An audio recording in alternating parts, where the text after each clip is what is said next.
So kung alam lang natin at dito lang natin malalaman ang power ng Holy Rosary sa Ministry of Deliverance and Exorcism. The Lord, Holy Spirit, enter into the empty spaces, left by the Spirit, and fill her with your presence, Lord, and protection. Hindi ka active sa Ministry of Exorcism, yung sinasabi na Rosary is weapon, just an abstract. Abstract lang po yun.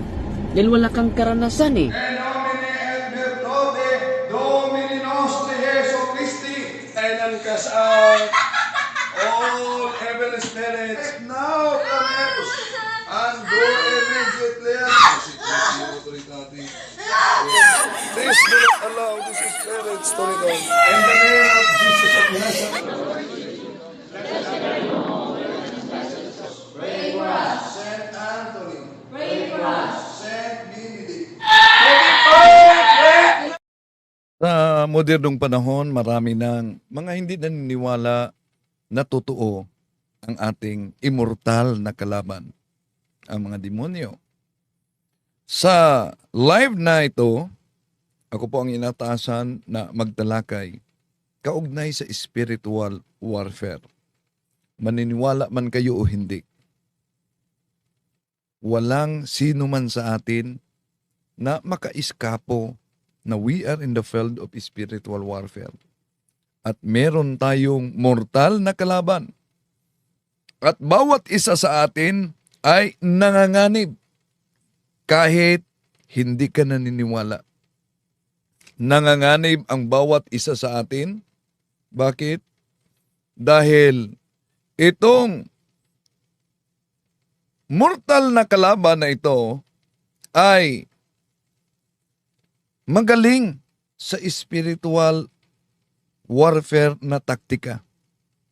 At yung ancient tactic niya, gusto niyang maniwala tayo na siya hindi totoo, siya hindi existido, dahil ang sundalo na hindi maniniwala na real ang kanyang kalaban, tunay ang kanyang kalaban, yon ang sundalo na madaling iambus. Tatalakayin natin ito, samahan ninyo ako.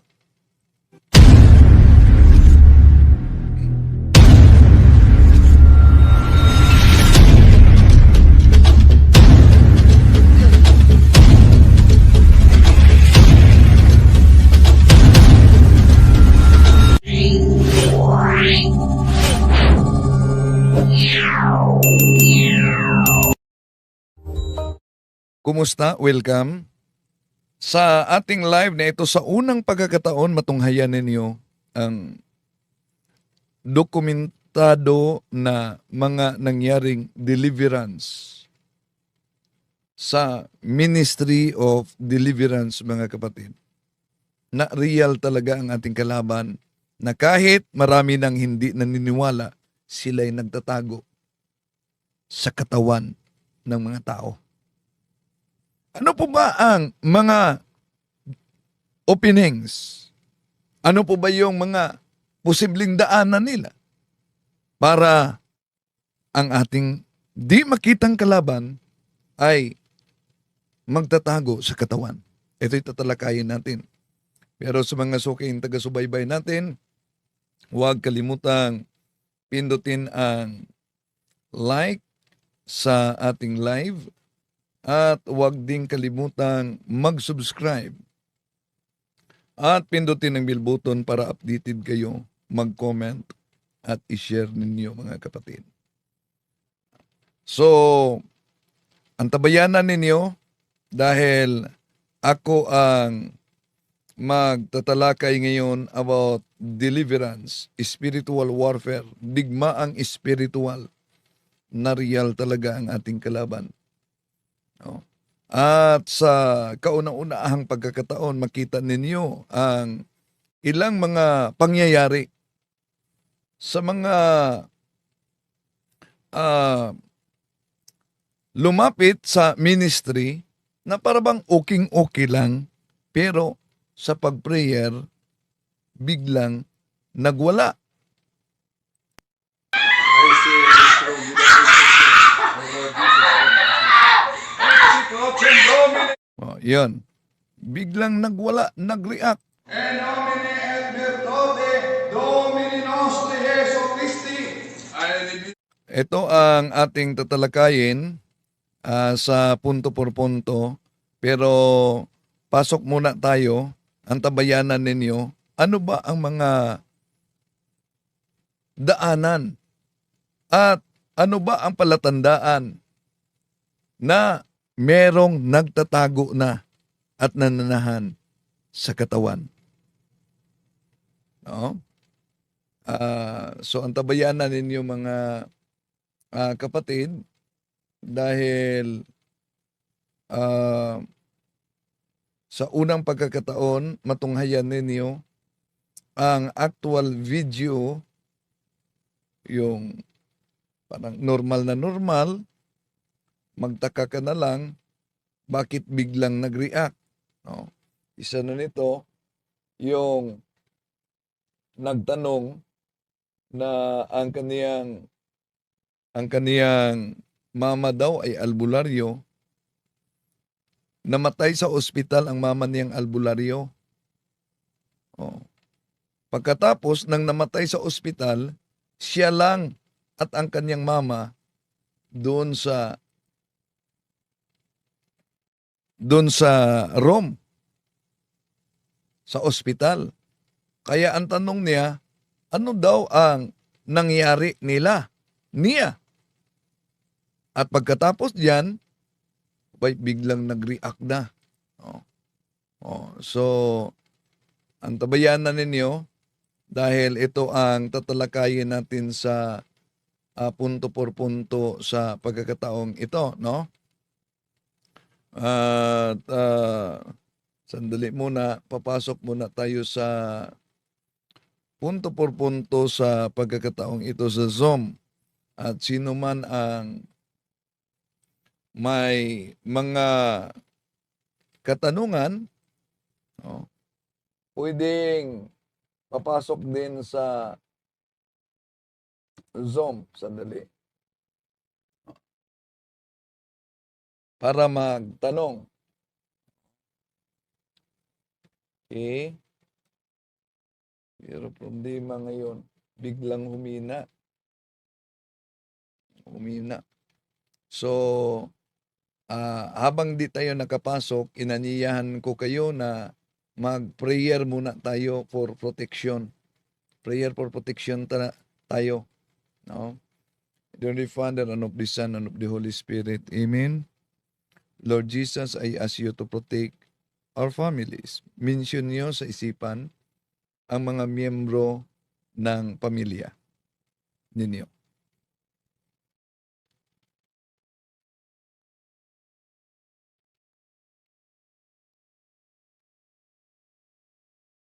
From sickness, from all harms, and from accidents.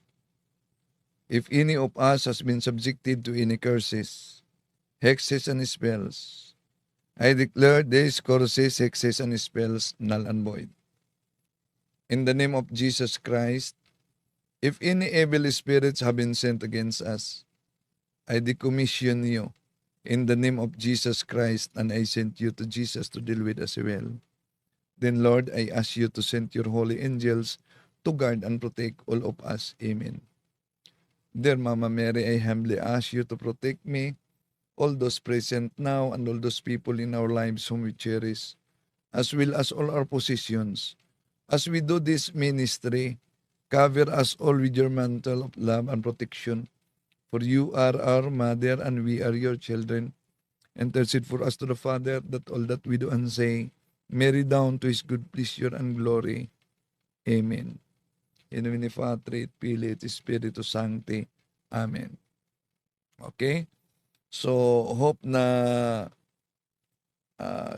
biglang humina pag ang signal natin, pag spiritual warfare na ang tatalakayin, dahil ayaw ng ating kalaban na madiskubre yung kanilang mga taktika.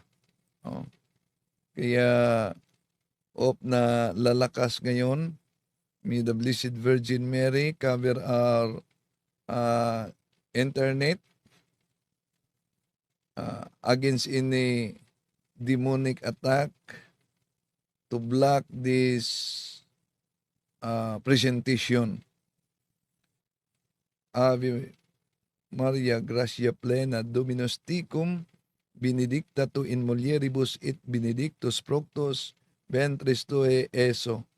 Santa Maria, Mater Dei, ora pro nobis peccatoribus nunc et in hora mortis nostri. Amen. Salve Regina Mater Misericordiae, vita dulcedo et spes nostra salvi. Ad te clamamos ex solis Filii Evi, ad te suspiramos gemintis et lentis, in hac lacrimarum vale. Ea ergo advocata nostra, elos tuos misericordis oculos ad nos converti, et iesum benedictum fructum ventris tui, nobis post hoc exilium ostendi, o clemens, o pia, o dulcis Virgo Maria, Domini Patri et Filii et Spiritus Sancti. Amen. Sandali muna mga kapatid dahil nahirapan ako makapasok sa Zoom ngayon sa una-unang basta ito na talakayan nag-loading. Sandali muna. Ba't ganon? Okay. Tingnan natin dito. Kanina din nag-hang ang phone ko para sa pag-edit. Ngayon, di tayo makapasok. Subukan natin. Baka makapasok na tayo. Dahil may isang pangyayari kasi, may kapangyarihan silang block sa communication. Yung panahon ni Father, during the time of Father Marvin Minia sa katedral, ang katedral mismo nag-message sa akin na may gusto silang communication ipaabot. Abay, di talaga sandali sandali lang. Pero habang hindi pa tayo nakapasok, ito ang tatalakayin natin mga kapatid. En nomine et virtute Domini nostri Jesu Christi, I rebuke, repudiate, bind and cast out all evil spirits now from us, and go immediately and directly to the foot of the cross of Jesus Christ.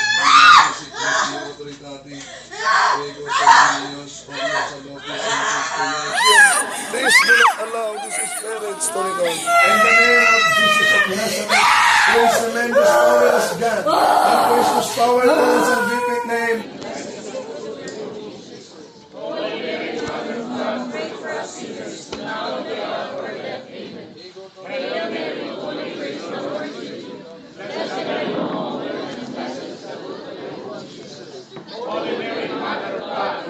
All you holy doctors, pray for us. Saint Anthony, pray for us. Saint Benedict, pray for us. Saint Dominic, pray for us. Saint Francis, pray for us. All you holy priests and Levites, pray for us. Jesus, let it burn right now.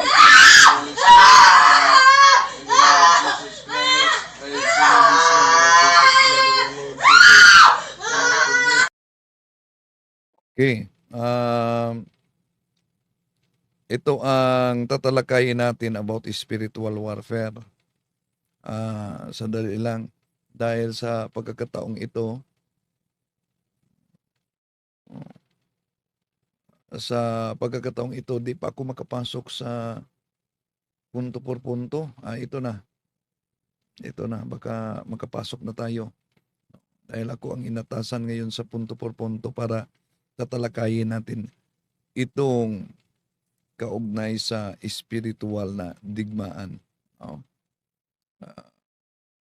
Okay? So, ito na. Good evening, magandang araw o udto sa lahat nating mga kapatid na nagsubaybay sa maabot nitong ating live streaming ngayon. At dahil ito'y spiritual warfare, kaya nga nahirapan ako pagpasok dito pag spiritual warfare na, no? Naghang ang mga kagamitan. So, kaya kailangan natin ng protection prayer. Kanina, nag-prayer for protection ako, pero sa channel ko yon. Ngayon, ang daming mga kasabay ngayon sa live, so protection prayer tayo. In the name of the Father, and of the Son, and of the Holy Spirit. Amen. Lord Jesus, I ask you to protect our families. Banggit niyo sa isipan ninyo ang pangalan sa mga miyembro ng pamilya. Sa isipan lamang.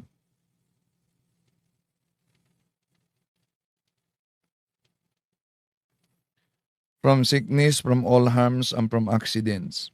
If any of us has been subjected to any curses, hexes, and spells, I declare these curses, hexes, and spells null and void.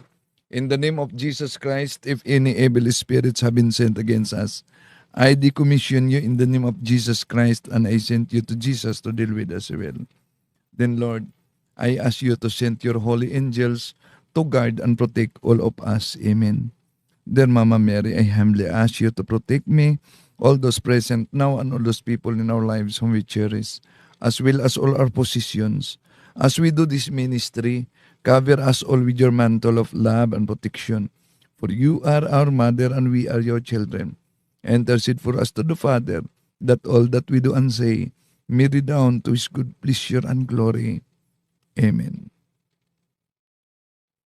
O August Queen and Our Lady of Angels, who receive from God the power and mission of crushing the head of Satan, we humbly beg you to send us heavenly legions with Saint Michael the Archangel as head, so that under your orders they may chase the demons, combat them everywhere, and refresh their boldness and drive them back into the abyss. Who is like God, O good and tender Mother, you shall always be our love and our hope. O Divine Mother, send your holy angels to defend us and to drive away from us the cruel enemy. Holy angels and archangels, defend us and guard us. Amen. Sa kasalukuyan mga kapatid, nandito pa tayo sa buwan ng Santo Rosario. Buwan ng Oktubre, the month of the Holy Rosary. Ito ang rosaryong ito at ang doktrina natin sa banal na rosaryo ang palaging inaatake ng mga anti-Catholic. Bakit? Dahil mabisang dipinsa natin ito sa kalaban na hindi makikita. Itong mga kalaban natin na hindi makikita, magaling sila sa taktika ng spiritual war. Dahil ang kanilang ancient tactic ay gustong maniwala ka, papaniwalain kanila na sila'y hindi totoo, hindi tunay. At ang sundalo na hindi naniniwala na may kalaban, yun ang sundalo na madaling iambos.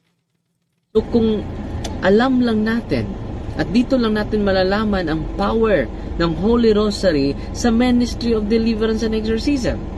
The most Holy Spirit, enter into the empty spaces, left by the Spirit, and fill all with your presence, Lord, and protection.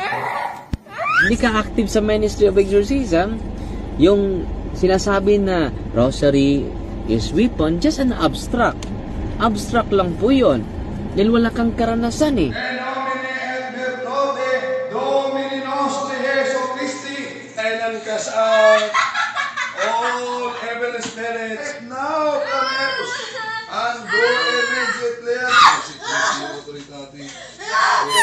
Please do not allow these spirits to return. In the name of Jesus of Nazareth.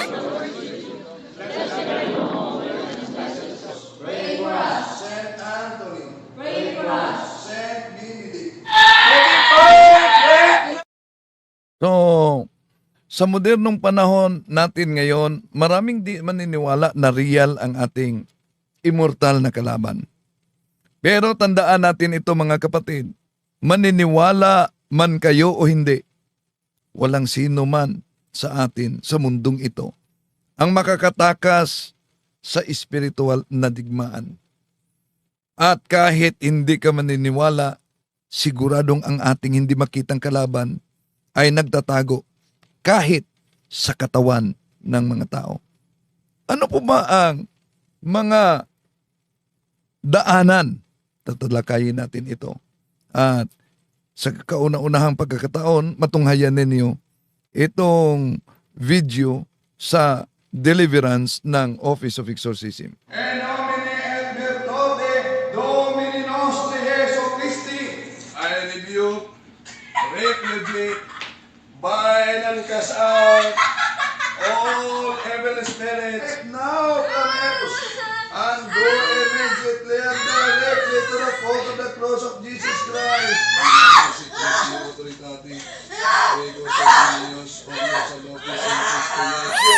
Please do not allow these spirits to return. In the name of Jesus of Nazareth, praise tremendous glorious God, and precious power in His salvific name.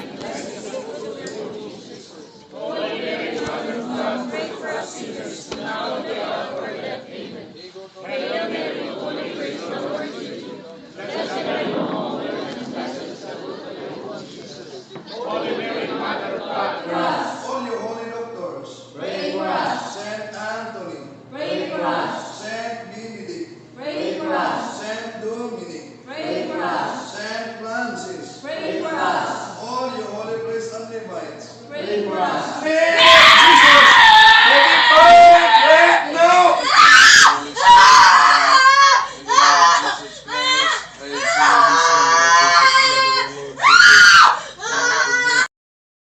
Maraming hindi na naniniwala na ito'y tunay. Dahil kadalasan, sasabihin ng iba, psychological lang yan. Pero paano nila, kaya kung nakakita lang sila, ipaliwanag yung mga insekto na lalabas sa ulo ng tao, yung mga karayom na lalabas sa katawan, at yung magsuka ng pako. May lumapit sa office ng deliverance and exorcism para diagnostic prayer. Pero sa diagnostic prayer lamang, pagpasok sa office, abay, agad-agad nag-react. Kaya nag-prayer kami.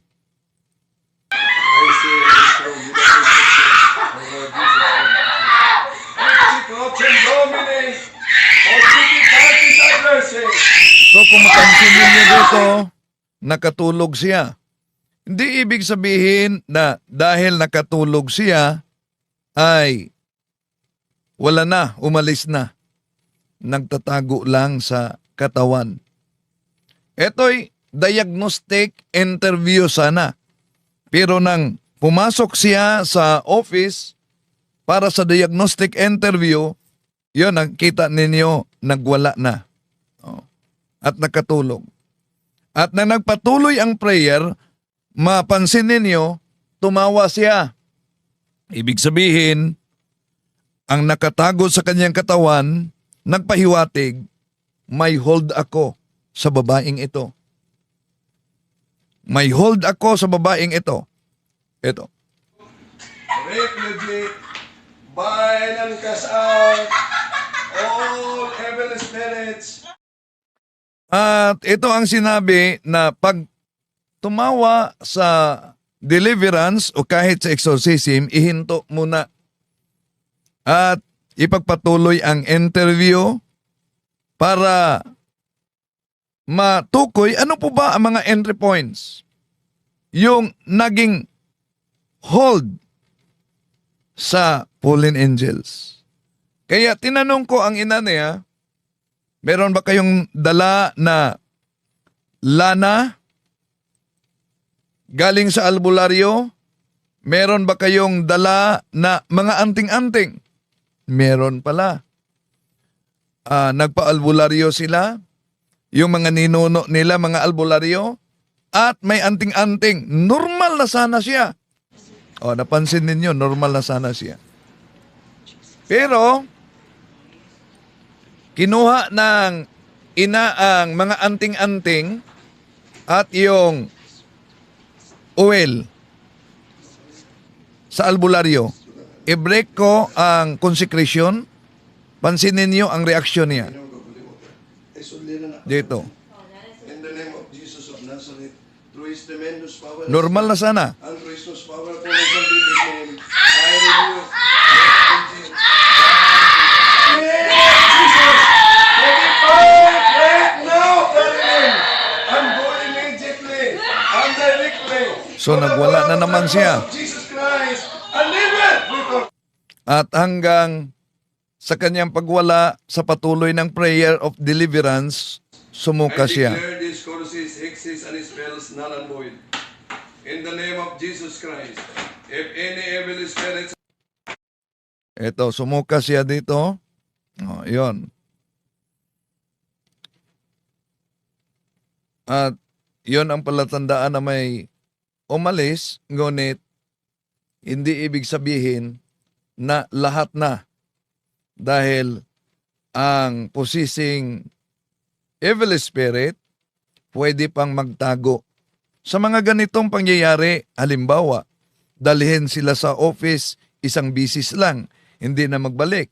Hindi sundin yung role of life na ibinigay sa kanila. Delikado at nanganganib. Dahil nagtatago lang yung fallen angel sa katawan. At kung di mamuhay sa kabanalan, mag-iba ang anyo lang. Dahil may mga pangyayari kasi na ang Ministry of Liberation, ang exorcism at ang deliverance ay ginawang parang washing machine nitong mga lumapit sa ministry. Ayaw nang sundin ang role of life na ibinigay at dahil sa di pagsunod, nagbago ang anyo. Nagbago ang anyo sa spiritual na digmaan. Yung iba ay ito ang totoo, no? Nagbago ang anyo, sumisimba naman, pero may kalaguyo. Nangumunyon. Yun ang delikado. Totoo to ha, tunay to. Nagbago ang anyo, hindi na siya inaatake, pero nagsimba kasama ang kalaguyo at nangumunyon. Nagkahiwalay sa kalaguyo, nagtransfer ng ibang religion. Yun ang panganib sa mga lumapit sa Ministry of Deliverance and Exorcism. Yung gusto lang gawin nila na washing machine, pero ayaw sundin yung role of life. Kaya real talaga ang spiritual na digmaan. Unang Pedro 5:8, ang ating kalaban nasa paligid. Ayon sa mga early fathers, isa na si San Agustin, alam niyo mga kapatid, meron daw uri ng demonyo na nagmamasid at nanunood sa bawat isa sa atin. Pinanood tayo, ano ang ginawa natin, ano ang paraan sa paglakad natin, paano tayo magsalita, at gagayahin tayo. Ayon pa sa mga apostolic fathers. At itong uri ng mga espiritu, yon ang magparamdam kung ang isang tao ay namatay na.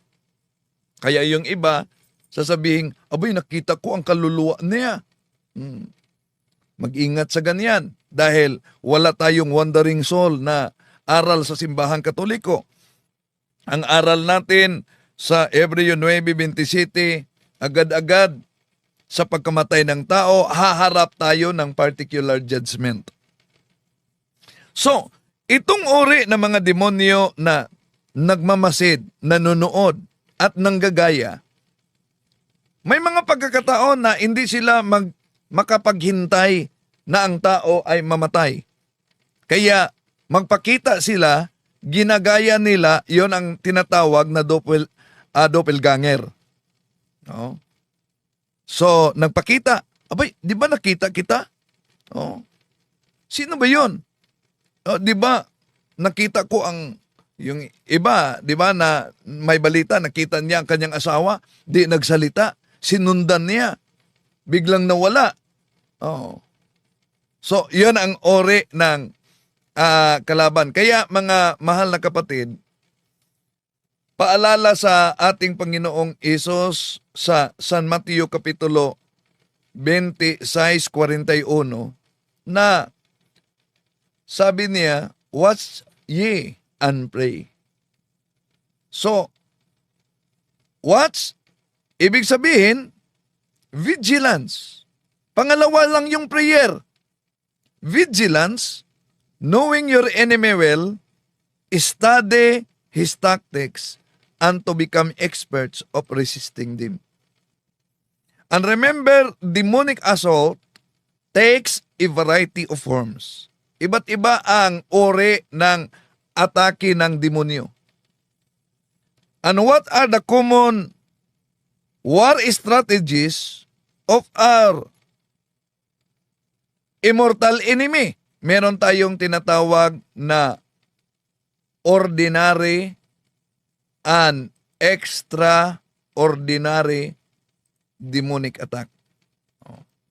Ordinary and extraordinary demonic attack. Ano po ba yung tinatawag na ordinary? Ordinary lang. Pero kahit sila si Adan at si Eva ay natalo nito. Deception. Deception. Dahil ang demonyo ay deceiver.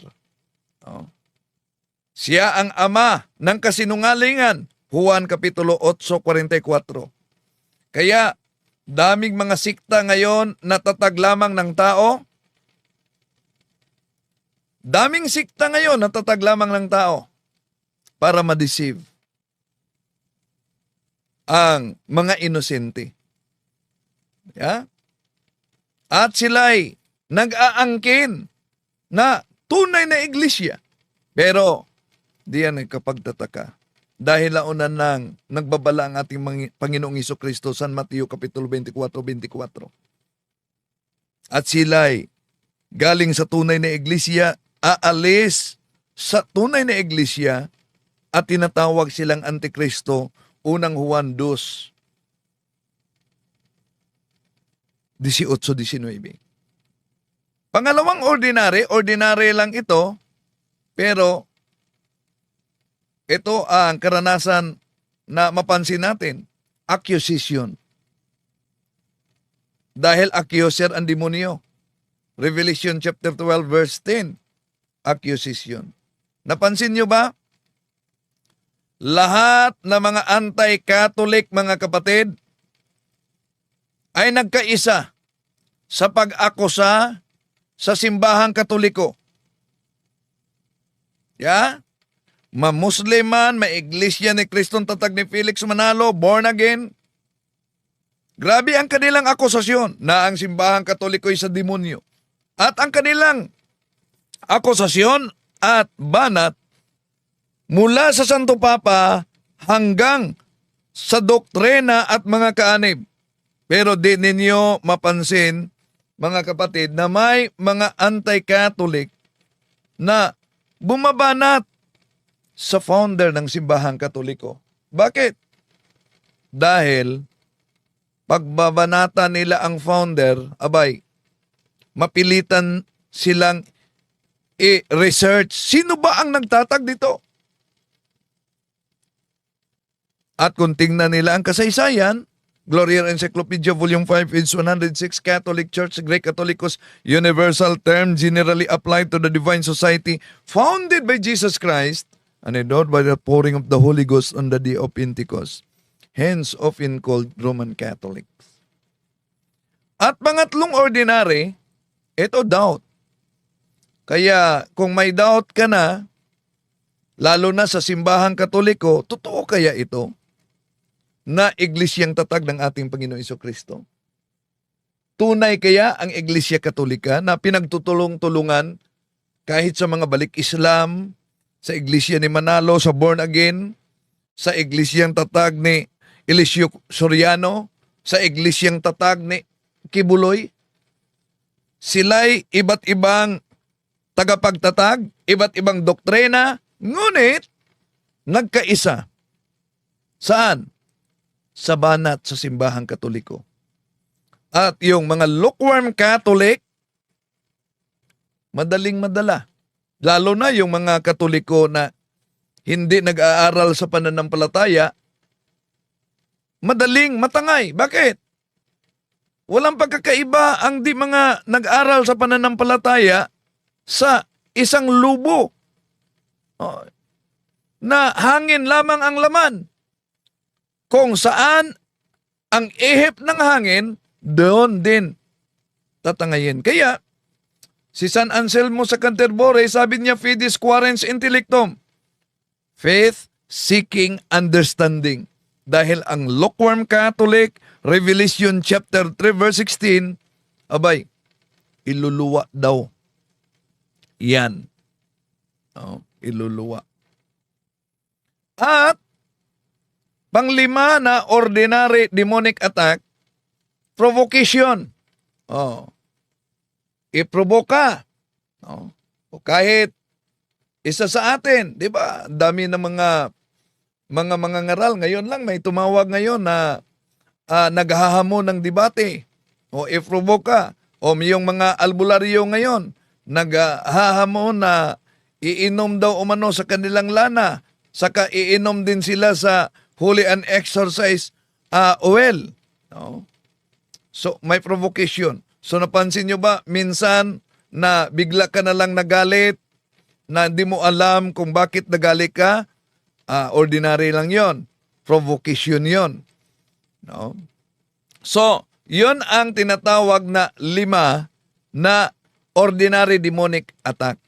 And beyond the ordinary activity of the demons, sa pamamagitan ng temptation, meron silang extraordinary demonic attack. Ano yung extraordinary demonic attack? Meron tinatawag na infestation. Nananahan sila saan? Sa bahay, sa puno, sa lupa, sa tubig, sa kahoy. Yon, ang tawag niyan, infestation. Ang iba, nananahan saan?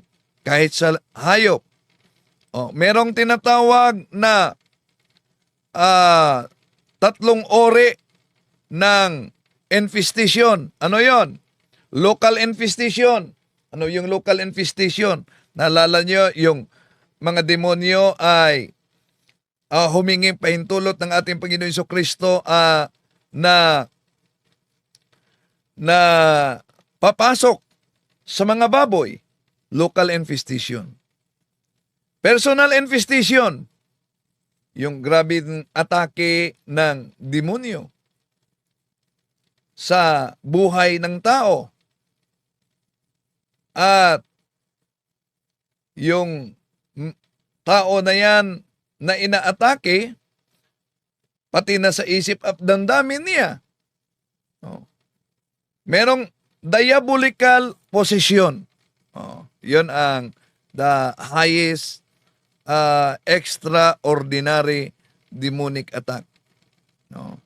Extraordinary demonic attack. Now, ngayon, merong tinatawag na diabolical operation. Ano pa yung direct operation? Diabolic operation. May direct operation. Ano yung direct operation? Ito ang sintoma ng direct operation. Yung paulit-ulit na mga temptasyon na halimbawa masturbation, sex outside marriage, o kaya pag manonood ng pornography. Yun ay direct operation. Object being moved. O kaya'y makakita ka ng shadow figures. O makarinig ka na may kumakatok o tumatawag sa pangalan mo. O kaya'y bigla ka na lang natakot. Nagpanik. At nagkasakit. At may financial problem. Yon ay direct operation. Pero may tinatawag na indirect operation. Ano yung indirect operation? Makakita ka ng iskandal, pare ba kaya na gumagawa ng kasalanan at dahil nakakita ka na ang pare ay gumagawa ng kasalanan, so humihina yung pananampalataya at ayaw mo nang magsimba. Merong tinatawag na diabolic obsession. Ano yung mga symptoms ng diabolic obsession?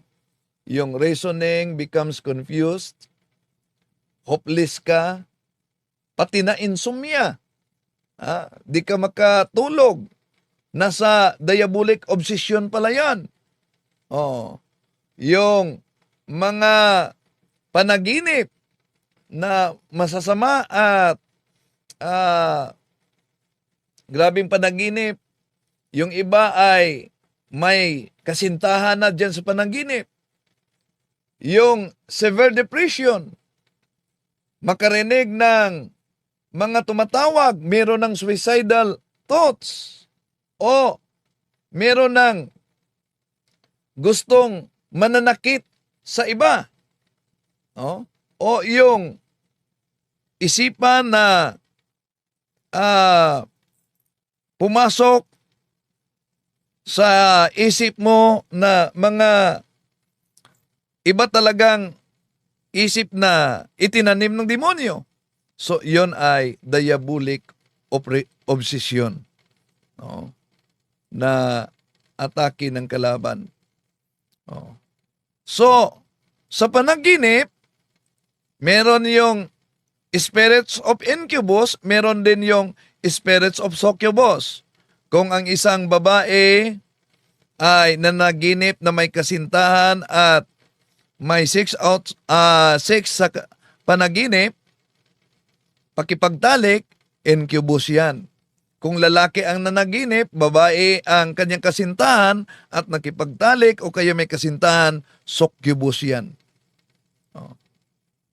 At maraming mga naka-experience ng ganito, mga kapatid.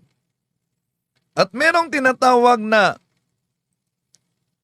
diabolic subjudiction. Ano ba yun? Yung umanib ka sa grupo ng satanismo o naging albularyo ka kapalit ang mga kapangyarihan galing ng demonyo. At ang pinakahuli, ngunit ito'y the highest form of extraordinary demonic attack, yung tinatawag na diabolic possession. So, dito na papasok ang solemn exorcism. Diabolic possession. Ngayon, ginagamit ng ibang sikta, mga mahal na kapatid, yung Marcos Kapitulo 9:28 na nagsabi ang mga apostol sa ating Panginoon na mirong nakita kami na nagpalayas ng demonyo. hindi namin sila kasama. O, ito'y ginagamit ng ibang sekta. Tandaan natin Bible must be interpreted according to the context in which it emerged. Ano po ba ang konteksto diyan?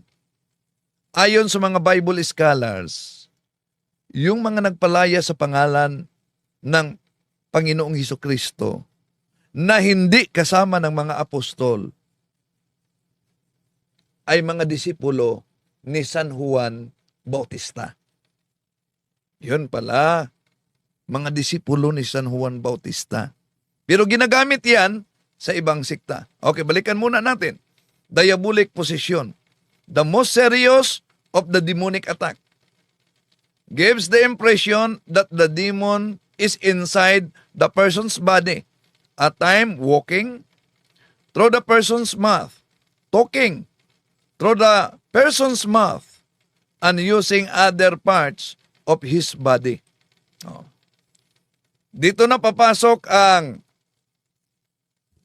kailangang diagnostic interview dahil sa demonic possession ay may iba't ibang ori ng demonic possession. Ano yon? May tinatawag na occasional type of demonic possession. May tinatawag na occasional type, meron lang pinto ang nabuksan, pumasok, at nang dinala sa minister ng simbahan, umalis, hindi na nagbalik. Yun ang tinatawag na occasional type of demonic possession. Merong tinatawag na indwelling type of demonic possession. Doon na papasok ang mga exorcist gamit ang solemn exorcism. Basta demonic possession, dapat sa exorcist na yan, mga kapatid. Dahil walang pagkakaiba yan, halimbawa sa sakit. Kung lagnat lang, pwede yang magamot kahit hindi doktor. Pero pag cancer na, abay, huwag lang kayong mangunguha ng ordinaryong doktor. Dapat kukuha na kayo ng espesyalista. Ganon din ang kaugnay sa demonic possession. So, ulitin natin, merong tinatawag na occasional type of demonic possession. Merong tinatawag na indwelling type of demonic possession. Yun, sasabihin nila, hindi kami alis, amin siya. Yung mga tumatawa na nakita ninyo. So, may hold ang demonyo sa buhay niya. Kaya, tingnan, ano po ba ang pinagdaanan? Yung tinatawag na stop. Ano yung stop? Sin, evaluate the 7 capital sins. Yung concupiscence. Ano yung concupiscence? Pride of life. Pride, anger, envy. Yun ang kasalanan ng mga demonyo. Pride of life ang tawag yan sa concupiscence. Concupiscence of flesh. Ano yan? Gluttony, lust, and sloth. Ang concupiscence of eyes, yun ang greed. Diyan napapasok ang mga kontraktor na mangnanakaw, lalo na yung mga mambabatas na kasabwat na hindi lang under the table, kundi including the table pa. So, yan. Pero mapansin ninyo mga kapatid, yung mga mabigat na ang kasalanan, lalo na bilyon-bilyon, trilyon ang ninakaw, mapansin ninyo, di nyo makita na may napusi sa kanila na dinala sa simbahan. Bakit? Dahil ang taktika ng demonyo. Sige, pagpatuloy mo lang yan. Mangnakaw ka lang sa kaba ng bayan. Di ka papakitain ng demonyo. Di siya magpakita sa iyo. Hindi ka i-attack niya. Bakit? Dahil para sa demonyo, may time ako pagkatapos sa buhay mo sa mundong ito. Kaya yung mga mangnanakaw sa kaban ng bayan, yung mga mamamatay tao, yung mga drug lords, di kayo makakita na may napossess. Dahil iba ang taktika ng demonyo. Sige, pagpatuloy mo lang yan. Yung may mga kalaguyo, pagpatuloy mo lang yan. Total, may time ako. Tapos sa buhay mo sa mundong ito. Okay. So, ulitin natin ang demonic possession, merong tinatawag na yung entry points, stop, sin. T, traumatic experiences. O, occultism. Occultism, anting-anting, albularyo, at iba pang mga superstitious beliefs na binanggit sa Catechism of the Catholic Church 2138. And then P, preternatural offering. Yung pag-aalay, malapit na ang All Souls Day. Yung mga nag-aalay ng pagkain, yung nag-aalay ng mainom, bawal yan mga kapatid. Ang kailangan para sa kaluluwa, hindi yung pagkain, kundi yung panalangin. So balikan natin yung iba't ibang uri ng demonic possession. Binanggit na natin ang entry points. Stop. Sin, traumatic experiences, occultism, preternatural offering. Sa demonic possession, merong tinatawag occasional, merong indwelling, merong tinatawag na epileptic type of demonic possession, parang epilepsy. Pero dahil ang kanyang mga ninuno ay may mga anting-anting at may aversion sa sacramentals, yon, epileptic type. May tinatawag na somnambulistic type of demonic possession. Ano yung somnambulistic type? Yung natulog na naglakad. Pero linawin natin, ayon sa formation doon sa UST, yung foreigner na exorcist na nag-lecture sa amin, meron daw umanong hindi possess, meron ding demonic possession, yung natulog na naglakad. Pero pag paulit-ulit na nangyari na natulog siya, ngunit naglakad at nakarating sa isang lugar na di niya alam na yon ay bakit nakarating siya sa lugar na yon ang tinatawag na somnambulistic type of demonic possession. Dormant type, sa loob pa lang ng sinapupunan ng ina, possessed na ang bata. So, yon ang iba't ibang mga tinatawag na demonic attack. Kahit hindi ka maniniwala, pero real ang digmaang ito. At tingnan nyo ulit ang epekto ng anting-anting. Kinuha ng mama ang normal na sana siya, ang mga anting-anting at ang lana galing sa albularyo para i-break ang consecration at itapo na ito. Ayan. Habak niya galing sa albularyo. Normal na sana. Ayan. Napansin niyo? At hindi lang yan. Meron pang pagkakataon mga kapatid na ang isang dalaga ay sinama sa kaniyang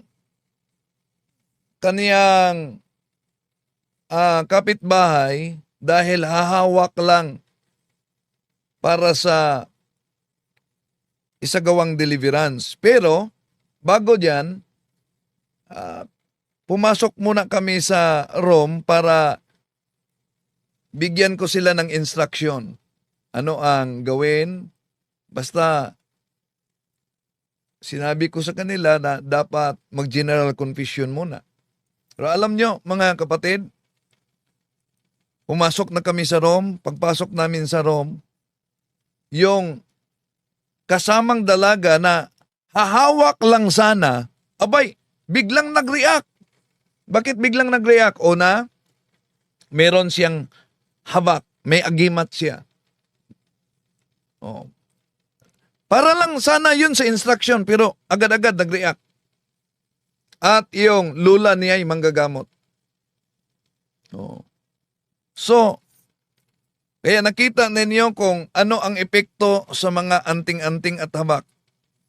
Sa mga nakakita niyan, nasa inyo ang desisyon ngayon. Basta ipinakita natin na ang sino mang may mga anting-anting at habak nanganganib. Maniniwala man kayo o hindi, we are in the field of spiritual war.